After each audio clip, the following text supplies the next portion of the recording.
En politique, tous les coups sont permis.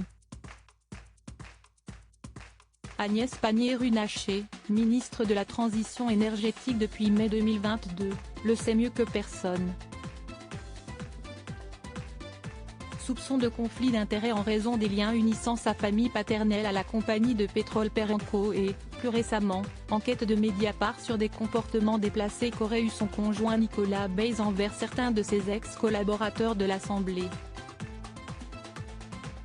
La politique de 48 ans a dû affronter une vague de critiques importantes depuis son arrivée au gouvernement, en mai 2022. Alors que l'ancienne ministre déléguée chargée de l'industrie doit voir son texte de loi vote sur l'accélération de la production d'énergie renouvelable voté, ou non, au Palais Bourbon ce mardi 10 janvier, l'opinion a recueilli ses confidences, ce lundi. La mère de 3 enfants y revient notamment sur les attaques subies ces derniers mois.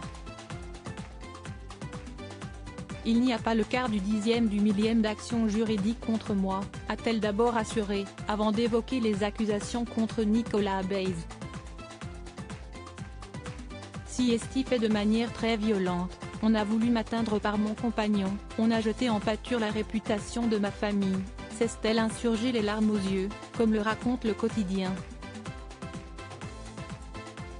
Supérieur à Christophe Béchu, Catherine Colonna, François Braun, qu'il est ministre du gouvernement? Agnès Pannier-Runacher prend la défense de Nicolas Bays manifestement touché par l'enquête publiée par Mediapart fin novembre. Agnès Pannier-Runacher a tenu à défendre son conjoint, qui était auparavant directeur de son cabinet ministériel. Si est un ovni. Petit-fils de mineur, fils d'ouvrier, il n'est pas du sérail. Mais il a des intuitions politiques, il est de très bons conseils et pas seulement pour moi. Cela peut agacer, a-t-elle avancé, insinuant que ces révélations n'avaient pas émergé par hasard. L'ex-mari d'Aurore Berger est en effet pointé du doigt par plusieurs de ses ex-stagiaires à l'Assemblée nationale pour des gestes déplacés et des messages à connotation sexuelle envoyés sans le consentement de leur destinataire. Les faits auraient eu lieu au cours de l'année 2013, alors qu'il était député socialiste.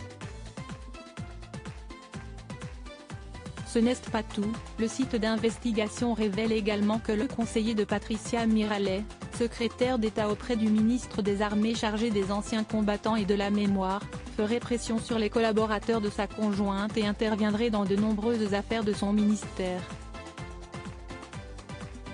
Crédit photo, Jonathan Reboa Panoramique.